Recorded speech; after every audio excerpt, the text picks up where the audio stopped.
అసలు ఆంధ్రప్రదేశ్లో కొన్ని కేసులు, కొన్ని విచారణలు, కొందరు పోలీసుల వ్యవహార శైలి, వ్యవస్థల వ్యవహార శైలి ఇవన్నీ చూస్తే ఈ సిస్టమ్ మీద, అసలు ఈ చట్టాల మీద, ఈ వ్యవస్థల మీద అసలు ఎవరికైనా అసహ్యం కలిగింది అంటే ఆ కలిగిన వాళ్ళ నిజాయితీ పరని అర్థం.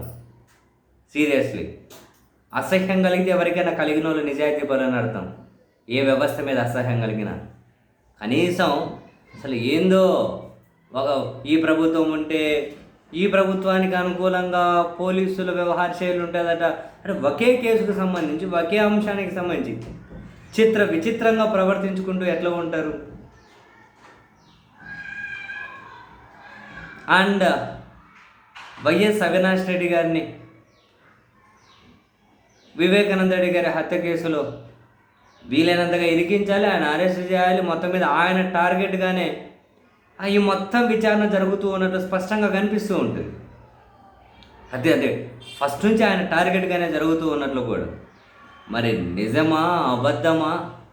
విచారణ ఏమో సిబిఐ చేస్తూ ఉంది, అదేమో సెంట్రల్ ఇన్వెస్టిగేటివ్ ఏజెన్సీ.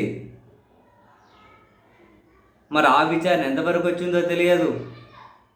ఇప్పుడు ఆంధ్రప్రదేశ్లో ఇక్కడ ప్రభుత్వం, ఇక్కడ పోలీసులు దాని మీద రకరకాలుగా మరో టన్నులు తిప్పడానికి ప్రయత్నాలు చేస్తున్నట్లయితే అనిపిస్తూ ఉంటుంది.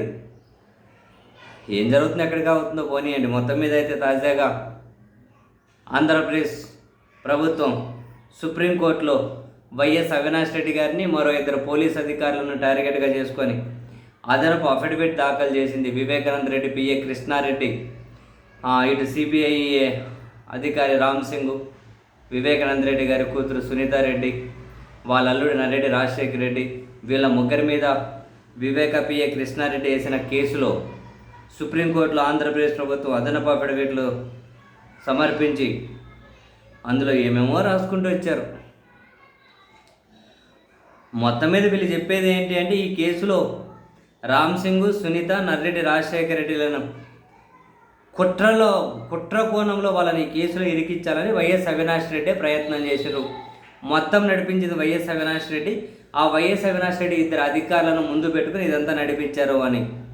అధికారులు రిటైర్డ్ అడిషనల్ ఎస్పీకే రాజేశ్వర్ రెడ్డి అట, ఏఎస్ఐజీ రామకృష్ణారెడ్డి అట. వీళ్ళిద్దరూ అవినాష్ రెడ్డి ముగ్గురు కలిపి రామ్ సింగు, సునీతారెడ్డి, నర్రెడ్డి రాజశేఖర రెడ్డి వీళ్ళ ముగ్గురి మీద కుట్ర కోణంలో ఇరికిచ్చారని వీళ్ళు చెప్పదలుచుకున్నారు.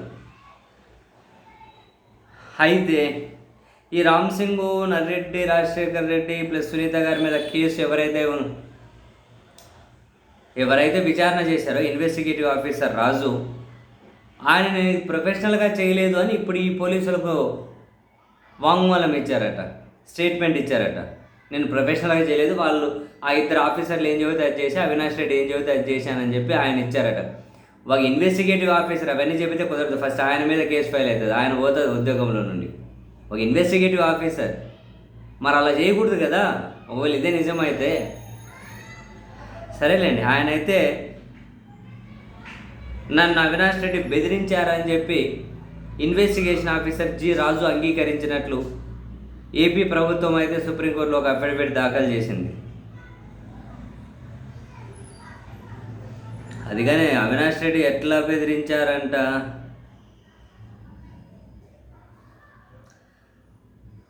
ఏఎస్ఐ రామకృష్ణారెడ్డి, రిటైర్డ్ అదనపు ఎస్పీ రాజేశ్వర్ రెడ్డి ఇద్దరు ఎంపీ అవినాష్ రెడ్డి ఇంటికి ఇన్వెస్టిగేటివ్ ఆఫీసర్ రాజుని తీసుకెళ్తే అక్కడ అవినాష్ రెడ్డి నా సూచనలు పాటించకపోతే తీవ్రాది పరిణామాలు ఎదుర్కొంటామని చెప్పి బెదిరించాడట.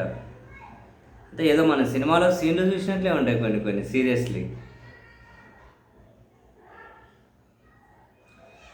సో మొత్తం మీద ఏవేవో రాసుకుంటూ వచ్చారు. అల్టిమేట్గా సింపుల్, అవినాష్ రెడ్డి కుట్ర చేశారు. అవినాష్ రెడ్డి చుట్టూ వీళ్ళు ఏమంటారు మొత్తం మోహరించాలి.